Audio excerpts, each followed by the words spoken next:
Now, Bola Tinubu is not borrowing to pay subsidy. He's borrowing to build Lagos Calabar Coastal Highway, to build Ileya Sokoto Badagry Coastal Highway. They call it Coastal Expressway, to build Kanu Abuja Road. So, I mean, those are the kinds of things that money should be used for.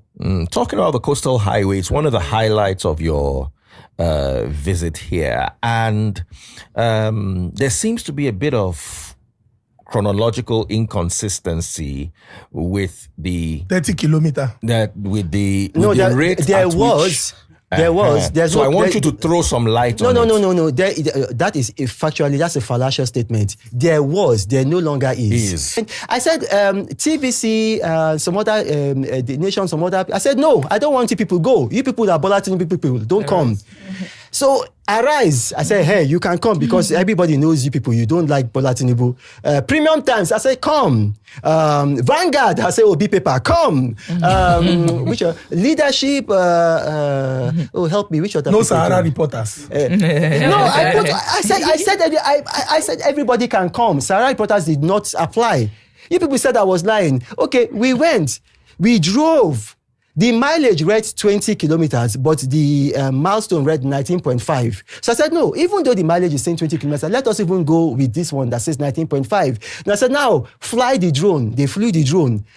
When they flew the drone, at the end of the day, they found that it was over 30 kilometers over. And Arise TV yesterday, they admitted it that, well, I have proven that it was over 30 kilometers. Premium Times, they wrote it that I have proven that it's over 30 kilometers. Vanguard, please stop that. There is no more controversy. There was a controversy. There is no controversy. I mean, that is the only reason why I came. If anybody has given me money to come to Nigeria to prove this thing, speak now or forever remain silent. Naturally, I didn't even want to have anything to say about Mr. Reno Omokri again, especially with his latest interview at the Honest Bunch podcast. Because everybody already knew who Reno is. Spinner and twister. But because my attention was pointed, so I had to go and check. Mr. Reno, read the room. You will notice that even Daddy Freeze did not really want to engage you. First, he's new at the podcast. He didn't want it to also look like he's arguing with a guest. He's a trained OAP, so he knows when to just let some matters slide. Not because he agrees with you, but because he just didn't want it to look like an interrogation. That said, I like you, Egbon Reno, so let me just give you simple advice. See, some of the journalists you took out and teleguided, their senior colleagues back in the office are not happy with you. And bro to bro, next time increase what you're offering them. That's why they send camera guys to just follow you and take whatever you have to show them. The ones who would have gone with you did not go because some of them know you are getting funded through the NSA in dollars, bro. And you are giving pitances to journalists who are going with you on assignment. They feel slighted, so bro to bro, don't let anybody know. It's just between us. That is why some of them, immediately you turned back at Okunwaja, they also went back. Only few could say, okay, let us try to see what the drone will show us from Gbolahan, and went with him to Section 2. Section 2 to go and pick. Even you that was taking them on a talk, go with them. That's why some of them felt, no, you are the one that brought us out. You are now turning back. You claimed you were snapping with Professor Soyinka at 30th kilometer, but you could not get to 30th kilometer. Even that 19.5, I'm very sure that was the first time you were getting to that point, just to show something. You didn't get there at all. But why claim that you were at exact kilometer 30, snapping picture with Professor Soyinka, but that road could not take you beyond 19.5. Even the place you got to was not yet paved. Many times in the past, even though you claim you are a meticulous record keeper, you have been faulted a lot of times. Your lives have been deflated many times. We know what you are working for. Your name is already penned down in the ambassadorial list, and you have to do overtime. And we know your type. Rather than own up to say, oh, I take that back. I'm sorry. I made a mistake here. But you want to appear like one encyclopedia that can never make mistakes. So you have to hit up the arguments, hit up the room, subterfuge, bring out another thing to cover the old one so that nobody talks about it again. No. You see, it's Gobelian lie. We must debunk them. You know why? Because if that lie is told repeatedly over time, that lie will be adopted as truth over time. So we must, some of us who know, we must continue to debunk this lie. So, Oga Reno, na lie, I don't want to make you the lie again. I just want you to desist from lying. You know, it was the same time you claim as a meticulous record keeper. You went on Auntie Regina Oscar Daniels' show, and you were claiming that she would score the lowest. Fela Durotoye, Kingsley Moghalu, they all scored higher than Omoyele Sowore. I did in fact, I don't deal in fiction. How much do you want me to tell you how many votes that he had? I'm embarrassed for him. So you are saying that, oh, they love me so much. How come they voted for Fela Durotoye? Let me finish, please. I allow you to talk. How come they voted for Fela Durotoye?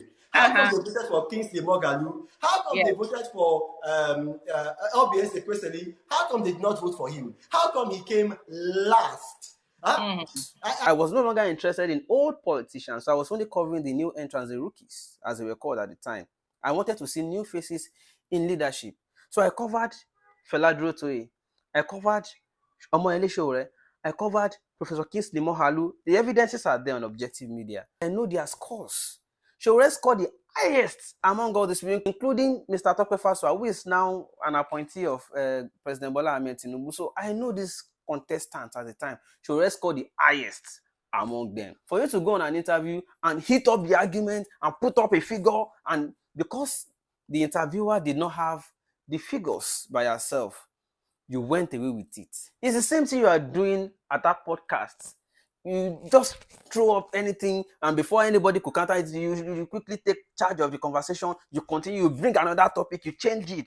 But there's nothing wrong. It is maturity. In fact, it even has more credibility to you if you can say, oh, I got that wrong. I'm sorry about that. This is the actual truth. I'm sorry about that. Learn to do that. It doesn't take away from you. That's why in your new assignment, so I'm not defending Mr. Peter Obi, but the thing is, because you have been faulted many times in the past, we know your antecedent already. Therefore, nearly 80%, if not over 90% of the claims you are now making cannot therefore be taken as truth. So even though I'm not a supporter of Mr. Peter Obi, things coming out of Reno, I cannot take it either. And not be your fault too. Now, the people where they patronize you in government, if you were to be my administration, people like you, I go find one work, give you for private sector to keep you busy. Just stay busy with private work. You see, in my administration, you will not have a way, because you will bring most people don't trust you again. So what will you say in my government that people will trust that you are telling the truth? And I want my administration to look good.